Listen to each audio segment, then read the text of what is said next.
Some scars never fade, but they stop hurting. They become the quiet reminders that we survived what tried to break us. I'm not here to tell you a fairy tale. I'm here to tell you the truth, because once upon a time, I believed in fairy tales until life showed me what it meant to rebuild from ashes. My name is Emma Craig, and I'm 83 years old. I've lived through betrayal, heartbreak, and the kind of loneliness that makes you question whether the sun will ever rise again. But I've also lived through healing, grace, and the unexpected bloom of second chances. My story doesn't begin in triumph. It begins in a tiny town called Sisters, Oregon, in the fall of 1956 when I was just 19 years old and still believed that love, true love, could save anyone. I grew up on the edge of town in a modest home surrounded by pine trees and gravel roads. My father was a long-haul trucker, stern, steady, and quiet. My mother was a seamstress who worked out of our kitchen, her hands always busy and her voice humming old folk tunes while she stitched. I had 4 older brothers who spent most of their time trying to outdo each other in sports, fights, or chores. Being the only girl meant I had to learn early how to speak up or be drowned out. I was tough in my own way, not with fists, but with resolve. After high school, I found work as a pharmacy clerk at Will's drugstore, right in the heart of Sisters. It wasn't glamorous, but I liked it restocking shelves, chatting with customers, keeping everything neat, and then one foggy October afternoon, he walked in. He was wearing a gray suit, too fine for a place like this, and carried himself like someone who never had to ask for anything twice. His name was Mark Craig. He was 27, recently transferred from a Chicago bank to take up a position at the local branch in town. He came in asking for aspirin, but left with my heart in his hand. "You wouldn't happen to have something for a racing heart, would you?" he joked as I rang him up.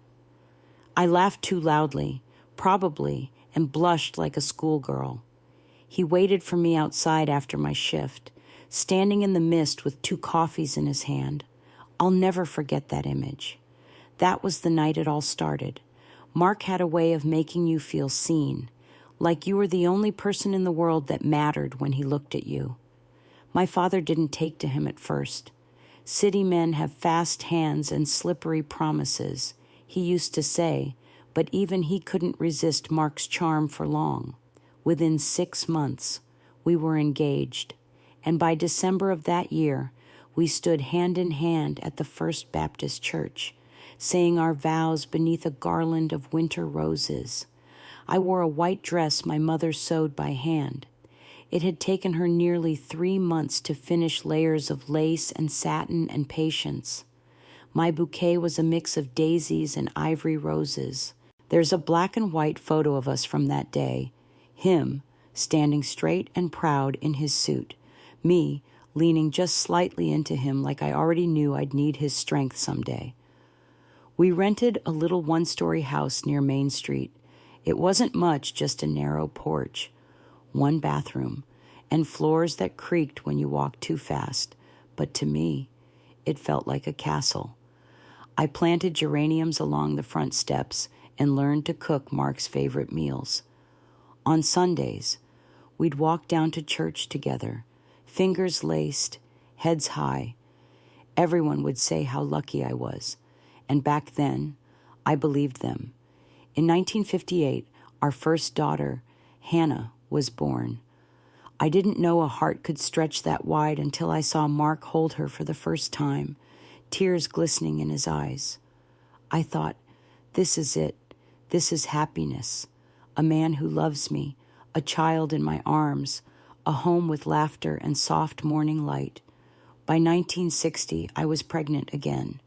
The world felt solid, safe. But life, real life, was waiting just around the corner. And it would test every belief I ever held about love loyalty, and the price a woman pays when she trusts too deeply. But back then, I didn't know any of that. I only knew that I was young, in love, and standing at the very beginning of what I thought would be a beautiful life. If anyone had told me back then that love could rot from the inside while the outside still looked picture perfect, I would have called them bitter. Because in those first years with Mark, everything seemed golden. We settled into a quiet rhythm in that little rented home near Pine Street. Mark was promoted at the bank assistant manager by the summer of 1957, and people around town took notice. He always had the right words at the right time. Customers liked him, and his co-workers respected him. I was proud to be his wife, at home. I threw myself into making our space warm and welcoming. I embroidered tablecloths, hung lace curtains my mother had gifted us, and filled the windowsills with jars of lavender and pickled vegetables. I clipped recipes from magazines and tried to master the perfect roast.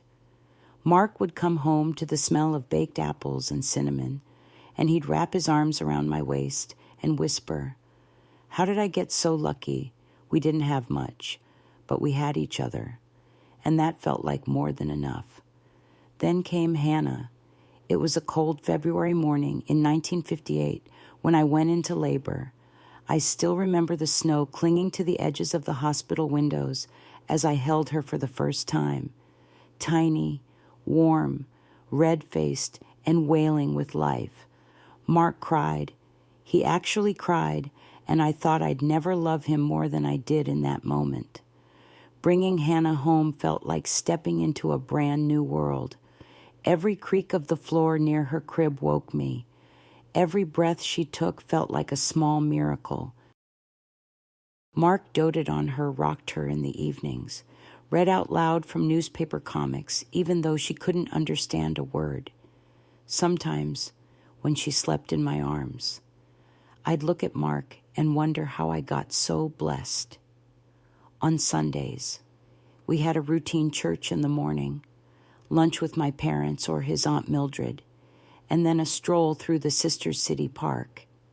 Mark would push Hannah's stroller along the paved paths while I walked beside him, fingers laced through his. What a beautiful family, people would say. And I'd feel pride swell in my chest. He always looked sharp-pressed shirts, polished shoes, hair combed to the side, and I felt honored to stand next to him. He looked like a man who had everything under control. And me, I felt like the luckiest woman in Oregon. 2 years later, in 1960, I found myself pregnant again. The second time around was harder. I was more tired, slower, more emotional. By the 6th month, the doctor told me I needed to rest more, stay off my feet. Mark assured me he'd handle things. "You just focus on the baby," he said, and I did. But something shifted that winter. Mark started coming home late at first, just an hour, then several. He said the bank was slammed. They were preparing for audits. The manager needed him to stay and finalize paperwork. I didn't question it. Why would I? He'd earned my trust. He still brought home flowers, on occasion tulips, my favorite, and little trinkets for Hannah. But there was a new kind of distance in his eyes. The warmth he used to give freely now felt rationed, like I had to earn it. Our second daughter, Lily, was born in March of 1961. It was a difficult delivery, a rainy night, long hours, and a brief scare when her heartbeat dropped. I stayed in the hospital for a week. Mark came to visit, but only during designated hours. "The bank's a madhouse," he said, brushing my hair back with a distracted hand. "Everyone's pulling their money out. The economy's changing." I believed him. Of course I did. But when I finally brought Lily home, things didn't feel right. Mark was quieter, irritable. He snapped at Hannah when she tugged at his pant leg, asking to play. He flinched when Lily cried in the middle of the night, and when he did come home late, there was often a scent clinging to his collar that wasn't mine, a perfume too sweet, too unfamiliar. Still, I told myself I was imagining things. I'd just had a baby. I was hormonal, tired, paranoid. That's what I told myself as I folded laundry, as I rocked Lily to sleep, as I watched Hannah stare longingly at the door, waiting for her daddy to walk through it. I didn't confront him. I didn't cry. I didn't scream. I endured, because what else could I do? I was a mother with no job, no income of my own. My life had been sewn into his, like one of my mother's patchwork quilts. I didn't know where I ended and he began anymore. It was around that time our neighbor, Mrs. Thompson, stopped me in the driveway one afternoon. She was older, stern, the kind of woman who noticed everything and kept her judgments quiet until they weren't. "Emma," she said gently, placing a hand on my forearm, "you're a good girl. Too good to be lied to." I blinked, confused. I don't understand," she sighed. "Mark's been seen around town with that new girl from the bank, Stacy something. Young, blonde. They were seen laughing at Pine Creek Restaurant last Friday, and again at the country club last weekend." My breath caught in my throat. I shook my head. That must be a work event. "Mrs." Thompson's eyes didn't waver. "Work doesn't end with lipstick on the collar, sweetheart." That night, I lay in bed next to the man I married and listened to him breathe, eyes fixed on the ceiling, wondering when my dream had begun to rot from the inside out. The morning after Mrs. Thompson's warning, I stood in the kitchen making breakfast like nothing had changed. But everything had. I watched Mark sip his coffee, eyes on the morning paper, and I couldn't help but wonder if his mind was already somewhere else with her, with Stacy Monroe. I wanted to ask. I wanted to scream. But instead, I handed him his lunch in silence. That's how it began. A quiet war inside me, one side still clinging to the man I married, the other preparing for a truth I was too afraid to face. A few days later, as he tied his tie in front of the mirror, I asked casually, "Who's that new girl at the bank, Stacy?" "Right." He froze just for a second, but I noticed. He recovered quickly, adjusting the knot and answering, "She works in the foreign exchange department." "Why?" I shrugged, just heard her name mentioned. He leaned over, kissed my cheek without really looking at me, and left. But it wasn't just a name anymore. It was a shadow following me through every room of the house. I saw it in the way he took his calls outside, in the lipstick-stained collar he tossed in the laundry and tried to hide, in the perfume that lingered long after he showered, in the way Hannah asked me, "Why doesn't Daddy come home for bedtime anymore?" I tried to keep things together, for the girls, for my sanity. I cleaned, cooked, cared for Lily and Hannah like it was my full-time job. And in truth, it was. But inside, I was unraveling. And then, in July of that year, Hannah came down with a high fever and red rashes that spread across her little arms and legs. The doctor diagnosed her with measles. Complications quickly followed pneumonia, the kind that turns strong lungs into drowning chambers. I stayed with her at the hospital night and day, holding her hand, sponging her forehead, whispering stories when she couldn't sleep. Mark showed up now and then, always during the daytime, always in a hurry. "The bank is slammed," he said, barely glancing at Hannah. "Quarter close. You know how it is." I nodded. But I didn't know anymore. I didn't know anything except the fear in my daughter's shallow breathing and the ache in my chest from trying to keep our world from falling apart. It was the third night of Hannah's stay when her fever finally broke. I remember feeling the weight of days lift ever so slightly. I sat in the chair beside her bed, holding her small hand, watching her sleep. And for the first time in days, I let my body go limp. That's when I made the call. Mark had said he'd be at the bank that night, closing the monthly report. It was nearly 9 p.m.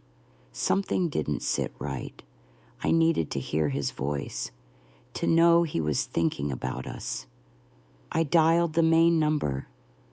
The night guard answered. "I'm looking for Mark Craig," I said. "He said he'd be working late." "Oh, Mr. Craig," the guard replied. "He left at 6. Ma'am, right on time. Like always." I couldn't even speak. My lips moved, but no sound came out. I hung up the phone and just sat there, staring into the dim hospital light, my daughter's fevered body beside me, and I cried in silence. Not for Mark, not even for myself. I cried because the life I thought I had, the love, the vows, the promises, all of it, had crumbled like a sandcastle beneath a rising tide. And in its place stood this aching emptiness. I had given everything to this marriage, and what I got in return was betrayal wrapped in excuses. Hannah recovered. Thank God. We brought her home after a week, her body weaker, but her spirit intact. Mark seemed to show more attention for a few days, bringing her coloring books, kissing Lily's forehead, telling jokes at the dinner table like he used to.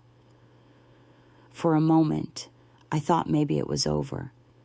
Maybe he'd seen how close we came to losing our daughter and decided to come back to us. But it was short-lived. Within a week, he was slipping out the door again, mumbling about work, late meetings, car troubles, and I stopped asking. Because I already knew the answers. In December of that year, he came home early one evening with a strange smile. "I bought us a house," he said, "over near the new development for bank employees. Bigger place. The girls will love it." I blinked at him, stunned. "What? When did you?" "I've been thinking about it a while," he said, brushing past me. "We move in January." No discussion, no planning together. Just a decision dropped like a bomb. I should have been excited. But something inside me had cracked. A house couldn't fix what was broken. Still, I went along with it, packed up the old place, moved into the new one. The neighbors welcomed us with potluck casseroles and sweet tea. I smiled and nodded and thanked them, all while pretending we were still a happy family. But the cracks only widened. One afternoon, while unpacking Mark's study, I found receipts, dinners at fancy restaurants, jewelry I never received, a gold brooch, a bottle of imported perfume, and then, tucked behind the ledger in his desk drawer, a photo, Mark and Stacy, embracing beneath a waterfall. The back read, "Forever yours, July 1961, the same week Hannah nearly died." I confronted him that night. At first, he denied it. Then he got angry that I had gone through his things. Finally, he admitted it. "It's just a fling," he said with a shrug. "You're always busy with the kids. A man has needs." I stood there, unable to breathe. And then he added, "You should be thankful I still come home at all." That's when I understood Mark wasn't just unfaithful. He was cruel. And I was married to a stranger. After that night, after I stood in our new kitchen holding that photo, holding the truth, I knew something in me had changed forever. It wasn't the affair that shattered me the most. It was the ease with which he spoke those words. You should be thankful I still come home at all. As if my devotion, my labor, my body, and our daughters meant nothing compared to his impulses. Mark didn't leave right away, not physically, but in every other way. He was gone. He stayed just long enough to make himself feel like the good guy. He'd come home late, smelling of whiskey and cologne that wasn't mine. Some nights, he wouldn't come home at all. On those nights, I'd lie in bed between Lily and Hannah, their tiny hands resting on my arms, and I'd cry so quietly I wouldn't wake them. I stopped trying to talk to him. I stopped asking where he was going, who he was seeing. He no longer pretended. And I was too exhausted to chase ghosts. The truth, I was scared. Scared of what people in town would say if I left him. Scared of how I'd feed my girls. Scared of the shame. Divorce and sisters back in 1962 wasn't like it is now. Back then, it was a scarlet letter. Women who left their husbands, especially with children, were seen as unstable, ungrateful, even sinful. My mother once whispered, "You made your bed, Emma, you lie in it." So I did. I lay in it every night with two daughters who didn't understand why their father barely looked at them, and a heart that cracked a little more each morning. But even lies wear thin. In August of that year, I heard from one of the tellers at the bank, an old friend of Mark's. Her voice was shaky when she pulled me aside near the post office. "Emma, I don't know if I should be telling you this, but you need to know. Stacy is pregnant." I felt my knees go weak. It wasn't just a fling. It was a new life, a child, a family he was building while mine was falling apart. That night, I didn't cry. I didn't scream. I didn't beg. Instead, I packed his suitcase, folded his shirts, placed his cologne beside his ties, buttoned his cuffs like I had so many times before, but this time with finality in every motion. When he walked in past midnight, swaying a little from whatever bar he'd crawled out of, I stood there waiting. "You can go live your other life now," I said softly. "We're done." He blinked. "What you heard me. Stacy's pregnant, and you've got no place in this house anymore." He looked at the suitcase, then back at me, and for a moment, I saw something pass across his face. Maybe guilt, maybe shame, but it vanished quickly. He laughed, a low, cruel laugh that echoed in the hallway. "And what are you going to do?" "Emma," he asked, "how will you support these kids who's going to want some sad little housewife with no job and stretch marks? You'll beg me to come back." He grabbed his suitcase and walked out, slamming the door behind him. I stood there in the quiet, my chest tight, my hands trembling, and I let out the breath I hadn't known I was holding. He was gone, and I was alone. Alone with two little girls, no money, no job, and no legal rights to the house we lived in, because Mark had registered it in his name only. It didn't matter that I had cleaned its floors, raised our daughters in its rooms, folded his clothes in its laundry room. On paper, it wasn't mine. And 2 weeks later, a letter from the bank confirmed it. We had 30 days to vacate. I sat on the front porch that evening, watching Hannah chase Lily through the yard, their laughter like bells in the wind, and I crumbled. Everything was falling apart. My marriage, my home, my sense of self. And for the first time, I truly understood what it meant to hit bottom. That Sunday, I didn't show up at my mother's house for dinner. She came looking, found me sitting on the floor, surrounded by boxes I couldn't bear to finish packing. She sat down beside me, her voice softer than it had been in years. "You've got two choices. Emma," she said, You can keep crying for what you lost. Or you can build something new with what you have left. I didn't answer right away. I just nodded. The next morning, I left the girls with my mother and walked down to the county records office. I had to find out the truth, what was mine, what wasn't, and what could be saved. The house wasn't mine. The savings account emptied. Our joint account had been quietly drained by Mark weeks before he left. I was left with a cookie tin of bills and coins I had stashed from grocery change, less than $20 to my name. I walked into the courthouse, head held as high as I could manage, and asked for legal aid. That's when I met Mr. Whitaker, a kind-eyed lawyer in his 60s with a cane and a granddaughter the same age as Hannah. He listened, nodded, and said, "You're not the first woman I've met who was abandoned and left with nothing, but you won't be the last either. I'll help you." And he did, but help came slow. In the meantime, my mother reached out to a friend, Mrs. Hawkins, who ran a small boarding house near the edge of town. She was looking for help with cleaning and kitchen duties. The pay was modest, but she offered one room at the back for me and the girls. It wasn't ideal.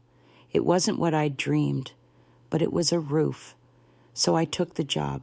Every morning, I woke up before dawn to cook breakfast for the boarders' working women, students, teachers. I cleaned rooms, washed sheets, scrubbed toilets.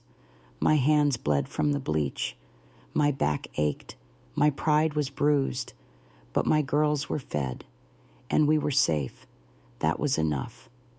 For now. The first morning at Mrs. Hawkins's boarding house, I woke to the sound of pans clanging and a kettle hissing on the stove.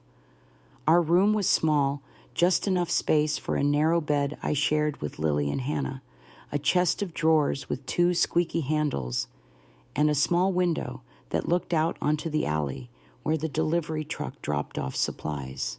The girls were still asleep, their cheeks pink and peaceful. I sat on the edge of the bed, pulled on my worn shoes, and told myself, "You're not broken. You're just starting over." The kitchen smelled of coffee and bacon grease. Mrs. Hawkins, a stout woman with thick glasses and a braided bun, handed me an apron without a word. She didn't ask questions. She just nodded toward the griddle. By 7 o'clock, I had cooked scrambled eggs for 8 boarders, wiped down the kitchen counters twice, and burned 3 of my fingers. By noon, I'd stripped 4 beds, scrubbed a bathroom floor on my knees, and nearly cried when I realized I'd missed lunch. But when I returned to our tiny room and saw Hannah sitting on the floor, showing Lily how to button her doll's dress, I knew I'd do it all again the next day, and the next, and however many more it took. I was 25 years old and felt like I'd lived 100 lifetimes. Mrs. Hawkins wasn't warm, but she was fair. She didn't mind when I used leftover fabric to patch the girls' clothes. She even offered me an old Singer sewing machine stored in the attic.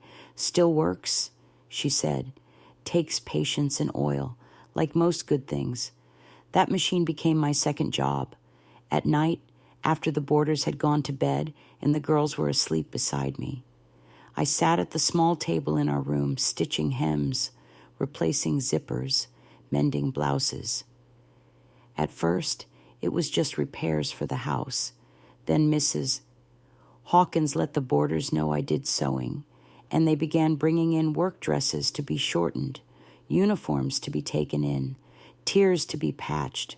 The extra cash bought us small joys, a new pair of shoes for Hannah, crayons and sketch paper for Lily, a decent winter coat for myself from the thrift store. It wasn't much, but it was ours, earned with my own hands. Every Friday, I'd walk to the courthouse to meet Mr. Whitaker. He helped me file for legal separation and negotiate child support, though I knew better than to expect much from Mark. He was clever and slippery and well-connected. When the first check finally arrived 2 months later, it was barely enough to cover a week's worth of groceries, but I deposited it anyway. Not for the money, but for the principle. You don't just walk away from your children, I thought, not without being held accountable. By spring, the girls had adjusted to our new life. Hannah, wise beyond her years, never asked about her father again.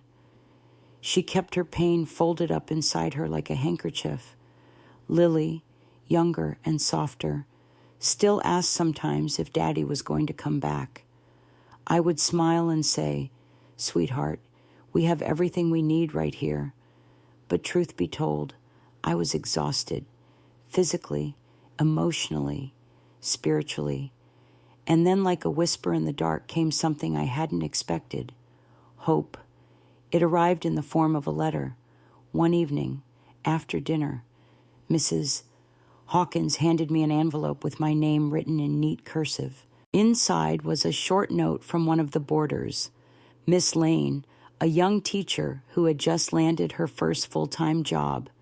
She thanked me for altering her dress so beautifully and included a $5 bill, twice what I usually charged. "I hope one day you'll open your own shop," she wrote. "You have a gift, Mrs. Craig, a gift." It had been so long since anyone used that word about me, so long since I felt like I had something to offer the world. That night, I sat at the sewing machine, the soft hum of the motor filling the quiet, and I allowed myself to imagine. What if this wasn't the end of my story? What if this broken chapter was just the beginning of something I couldn't see? Yet I started making small changes. With Mrs. Hawkins's blessing, I set up a sewing nook in the corner of the laundry room, hung a corkboard with fabric swatches, took in more jobs. I even made a few simple dresses to sell at the church fair. They weren't perfect, but they were mine. Word spread quickly in a town like Sisters. Soon I had more orders than time. Mrs. Hawkins raised my pay slightly, grateful that I was also keeping the house running smoothly. A few of the boarders helped watch Lily while I worked, and little by little, my world began to stitch itself back together, one thread, one seam, one kind gesture at a time. One Sunday afternoon, while the girls played in the backyard, a man approached the house. I didn't recognize him at first. He was thinner than I remembered, with sunken cheeks and a weariness in his eyes. Mark. He stood on the porch like a ghost, suitcase in hand. "I want to see the girls," he said. "They're busy," I replied, standing in the doorway. "And they're fine." "I heard you're working here," he said, looking past me into the dim hallway. "Running a boarding house." "Not quite," I said, "but I'm doing just fine." He gave a humorless laugh. "You always were tougher than you looked." He looked down at the porch floor. "Stacy left," he added quietly, "took the baby, said I was a drunk. Maybe she's right." I didn't respond. I didn't owe him comfort. After a pause, he asked, "So what now?" "You're going to raise those girls here. Live the rest of your life as—" "What?" A maid. I stepped forward, heart pounding but steady. "No," I said. "I'm going to raise them as a mother, and I'll build something. You'll see." He left without another word, and for the first time since the day he walked out, I felt taller. I didn't have much, but I had 2 daughters who loved me, a sewing machine, and a backbone that was finally standing straight. There's something peculiar about rock bottom. Once you're there, truly there, every step forward, no matter how small, feels like flight. By the fall of 1963, I had learned how to survive on grit and borrowed hope, but I hadn't yet learned how to dream again. That came slowly, like sunlight through thick fog. Mrs. Hawkins, with her sharp tongue and hidden heart of gold, surprised me one morning over tea. "You've got something rare," she said, stirring her cup. "That sewing of yours, it's not just a skill, it's an answer. You just don't know what question you're answering yet." I didn't know what she meant at the time, but I nodded politely. Still, the words stayed with me, settling deep like seeds waiting for spring. Around that time, Sisters was quietly changing. A few new families had moved in. The grocery store expanded, and a small strip of shops opened down on Alder Street. One day, walking home from the market with the girls, I noticed a dusty, vacant storefront with a faded for rent sign in the window. It was small, no bigger than our room at the boarding house, but had a large display window and a wide back wall that I could already imagine lined with fabric. My heart fluttered in my chest, equal parts fear and wild, unwelcome hope. That night, I told Mrs. Hawkins. She raised an eyebrow. "A shop," she asked. "With what money I've been saving, every dollar from the sewing, the extra from the church fair dresses.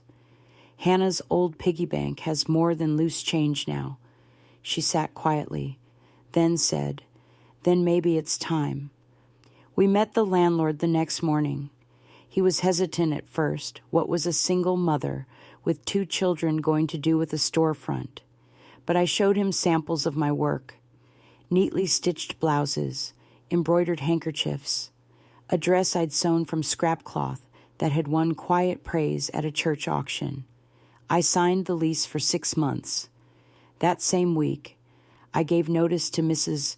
Hawkins, at least, for the cleaning work. I still lived in the small room with the girls, but my days would now belong to my hands, my thread, my vision. We named it Craig and Thread, a little nod to my girls, and the name I had earned the right to carry in my own way. The first month was slow. I had to borrow shelves from the church basement and paint the walls myself. Hannah and Lily helped sweep, unpack, organize buttons and thread. We made a game of it, turning our new beginning into something joyful. I sewed day and night, hemmed dresses, altered uniforms, crafted aprons, pillowcases, even christening gowns. I'd charged less than I should have, because I was afraid people wouldn't come back if I didn't. But they did. And they brought friends. By the end of the second month, I had more orders than I could keep up with. A local seamstress named Nora, recently widowed, asked if she could help. I hired her on the spot. Then came Lucy, a young girl recently dropped out of school to help her family. She had a talent for detailed stitching and a hunger to learn. We worked side by side, often in silence, sometimes humming hymns or folk songs. The shop became more than a place to buy clothing. It was a refuge for us and the women who came in, needing a hem fixed or a conversation they couldn't have anywhere else. We added a small sitting area near the window with a pot of tea and a jar of mints. Some women came in just to rest their feet and talk. Others left notes on the counter requests for work, prayers, thank yous. One day, a woman walked in I hadn't seen in years, Stacy Monroe. She looked tired, older than I remembered. Her eyes held a pain I recognized. "I'm not here to cause trouble," she said quietly, glancing at the girls coloring in the corner. "I just thought you should know. Mark and I are finished." I nodded. I heard. She paused, then added, "He started drinking more after you left. Got mean. I thought I could fix him." Her voice cracked.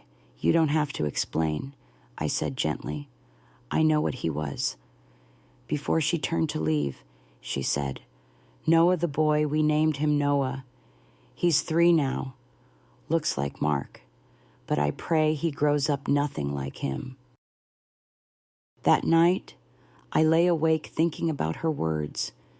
He's 3 now, just a boy, a child, the son of the man who broke me and the woman who helped him do it, and yet, also innocent, also abandoned. Weeks passed, orders increased. I expanded the shop's back room into a sewing studio and hired 2 more helpers.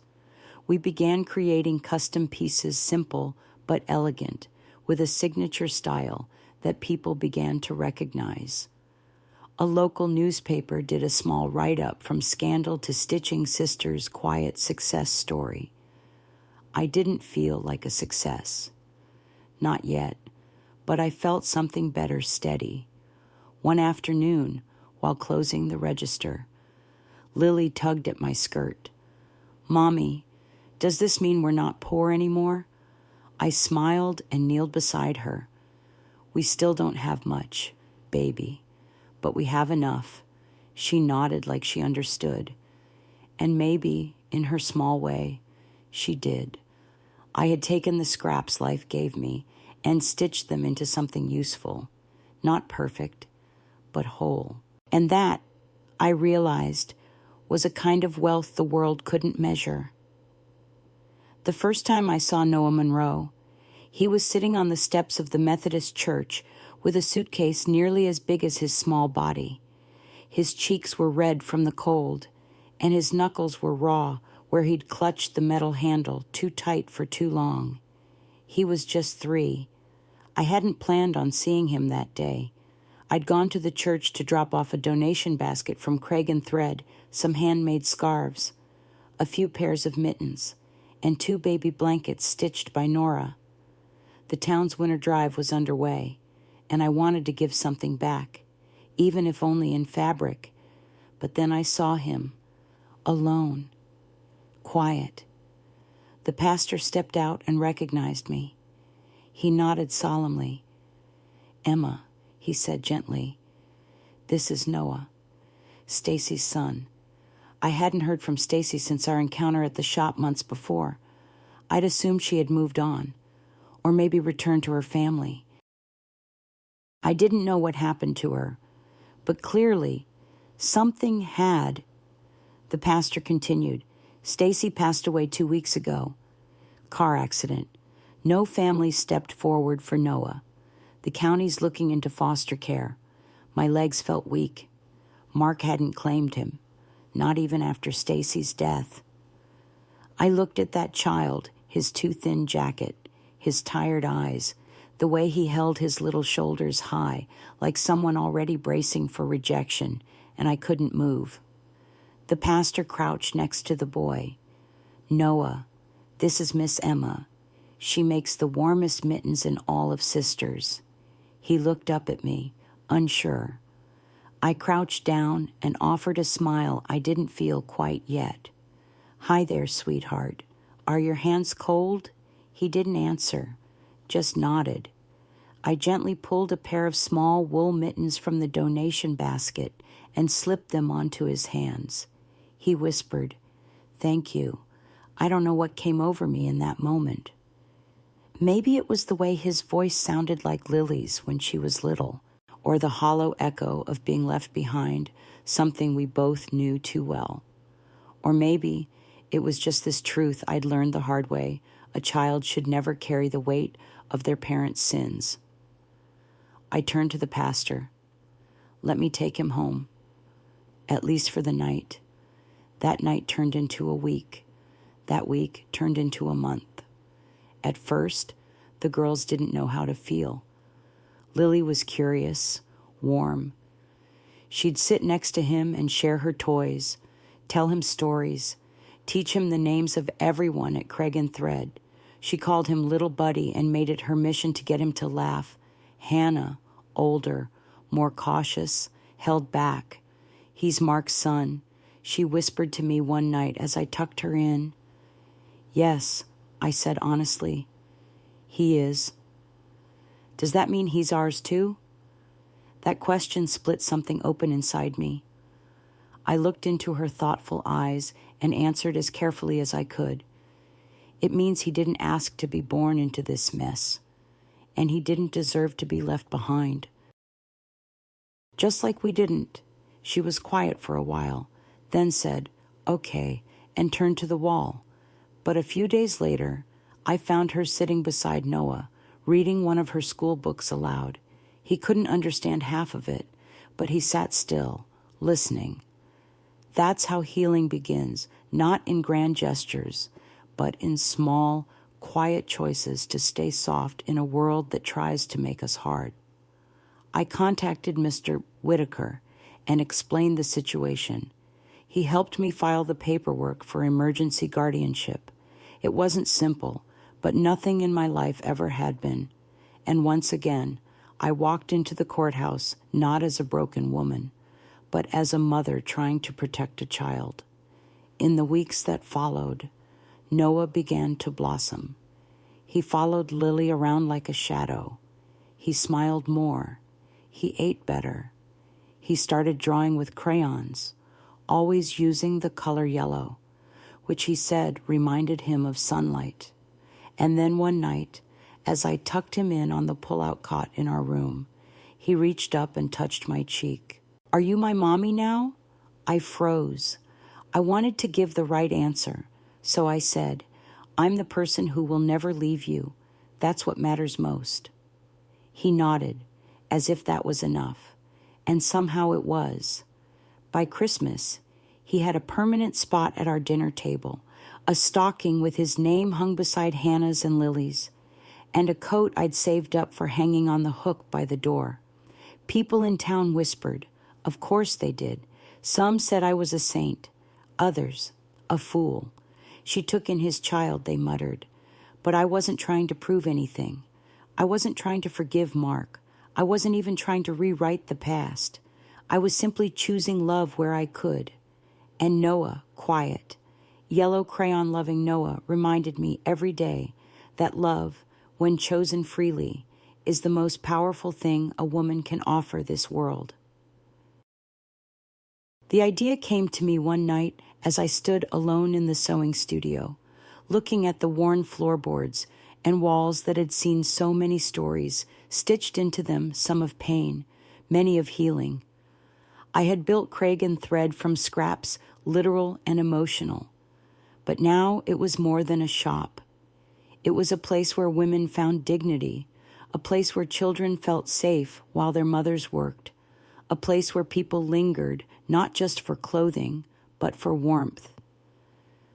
That winter, after Noah had settled into our family, I kept thinking about all the other children out there, the ones who had no Mrs. Hawkins to take them in, no church steps to sit on, no hands reaching out with mittens or milk or safety. I thought about my own childhood, how different it could have been if someone, anyone, had built a place where children were protected before they became another headline, another whispered tragedy. So I decided to build it. I had no money, no land, no experience in nonprofits or permits or town hall politics. But I had something stronger purpose. I started small. I told the church women first. Then I spoke to the town council. I handed out flyers and stood outside the grocery store, asking for donations. Some gave money. Others offered tools, time, or secondhand furniture. One woman, a retired nurse named Edie, said, "You build the walls. I'll care for the kids." Mrs. Hawkins was the first to drop off a box of canned goods. "Kids always need something to eat," she said gruffly. The building we found had been an old flower shop, abandoned since the owner passed, and the relatives couldn't decide what to do with it. With a little prayer and a lot of elbow grease, we transformed it into something beautiful. I named it the Flower Shelter, a nod to where it came from, but also to what I believed every child was at heart, something that could bloom if given enough sun and love. We painted the walls in soft colors, lavender, yellow, sky blue. We set up cribs, bookshelves, art corners. Hannah and Lily helped decorate with paper butterflies and felt stars. Even little Noah drew stick figures and taped them proudly above the doorway. When we opened, we had room for 8 children. By the end of the first month, we had 10. Some came from broken homes. Others were dropped off by frightened mothers fleeing dangerous situations. One little girl, barely 2, had been living in the back seat of a car with her grandmother. We never turned anyone away. I sewed each child a quilt with their names stitched into the corner. Some clung to them like lifelines. Others smiled and said it was the first thing they'd ever owned. People started noticing. The local paper ran a story. A few churches held fundraisers. A nearby school organized a clothing drive. A couple from Bend donated a used van so we could pick up children safely when needed. Every day was hard, and every day was worth it. There were tantrums and broken toys, clogged toilets and long nights. But there were also belly laughs, first steps, whispered prayers before nap time, and dozens of tiny hands clapping when someone learned to tie their shoes. Noah, now 5, told one of the other boys, "My mom saves kids now." And that's when I realized I hadn't just rebuilt my life. I'd created a garden in a place where weeds once grew. And in that garden, little souls were finding room to grow. It had been nearly 6 years since I last saw Mark Craig. 6 years since I'd walked out of our house with Hannah on one hip and Lily holding my hand, my heart shattered and my dignity barely intact. And then one quiet Sunday afternoon, he showed up. I was outside the flower shelter, sweeping the front porch. The sun was warm against my shoulders, the scent of lilacs drifting from the bushes we had planted last spring. I heard the sound of a car engine idling, but I didn't look up until I heard the voice, "Emma." I froze.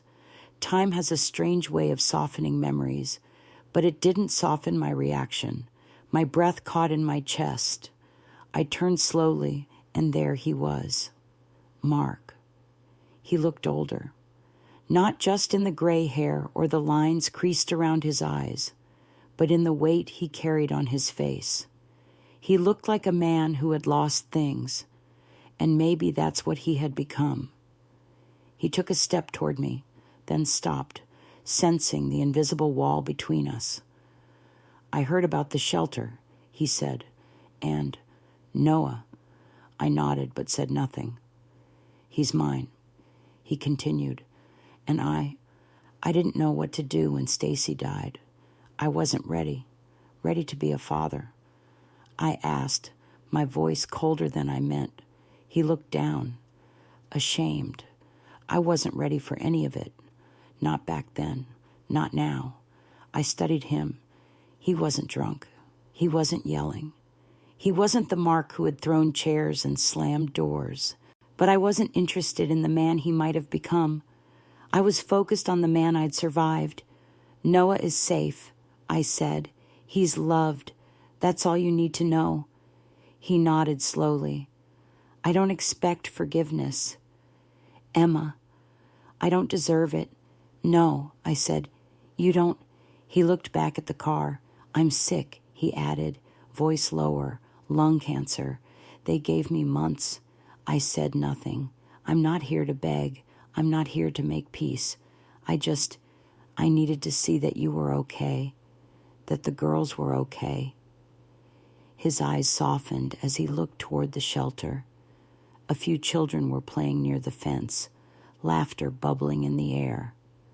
Noah's voice carried over the grass, giggling as he chased Lily around in circles. Mark's breath hitched. "He looks like me," he said quietly. "Maybe," I replied, "but he's nothing like you." He didn't argue. He reached into his coat pocket and pulled out a small wooden box. "I had this made for him. It's not much, just something." I hesitated, then took it. Inside was a small carving of a sunflower, Noah's favorite flower. Beneath it, in simple letters, it read, "Grow with light, not shadow." A tear slipped down Mark's cheek. Tell him whatever you want about me, or nothing at all. Just take care of him. I already am, I said. He nodded, swallowed hard, then turned back toward the car. He opened the door, hesitated once more, and said, You made something beautiful out of all the broken pieces. Emma, I see that now. And then he was gone. I stood there for a long while, holding the box, listening to the sound of children playing behind me. Later that evening, I gave it to Noah. He traced the sunflower with his finger. Who made this, he asked. A man who once made a lot of mistakes. I said honestly, but he wanted you to have it. He wanted you to know you're meant to grow with light. Noah didn't ask for more. He just nodded, placed the box on the shelf beside his bed, and smiled. That night, I wept. Not for Mark, but for the final closure I never thought I needed and finally received. I sometimes sit on the back steps of the flower shelter when the day winds down, when the kids are tucked in, and the world softens just a little. The sun sets slow in Sisters, Oregon, stretching golden light across the fields. It's peaceful, so different from the chaos that once lived in my bones. Hannah is married now, with a daughter who looks just like she did at 7, mischievous smile, dimple on one cheek. Lily's finishing her nursing degree in Portland and calls every Sunday, without fail. And Noah, he's 10 now. He's the kind of boy who brings home hurt birds and makes room at lunch for the kid no one else notices. He asked me the other night, Grandma, do you ever wish your life had gone differently? I thought long and hard before answering. There were days I wanted to scream at the sky, days I begged for something, anything to go back and change the past, to unmarry the wrong man, to unlove the liar, to unhurt the girls. But now I don't wish for different, because every wound became a window. Every scar led me here, to this shelter, to these children, to the life I built with bare hands and a stitched-up heart. If there's one thing I've learned, truly learned, it's that your past does not get to define you unless you let it. You can rise from betrayal. You can rebuild from nothing. And even if you were thrown away by the people who once promised to love you forever, you can still become someone who gives love freely, without fear. I used to think survival was enough. But now I know we were not just meant to survive. We were meant to bloom. To the women listening, maybe you're where I once was. Maybe your heart is breaking, your faith is thin, and the world feels too heavy to carry alone. But I promise you, even the most broken ground can grow something beautiful. All it takes is light and a little hope. I'm not a hero. I'm just Emma. A girl from Sisters who got tired of waiting for someone to save her and decided to save herself and a few others along the way. And if I can do that at 83, then darling, you can do anything. If this story touched your heart, please leave a comment below. Tell me where you're listening from or share your own journey. I read every word. And if you believe in second chances, in blooming after the storm, then don't forget to subscribe to the channel. There's more to come and more stories waiting to be told.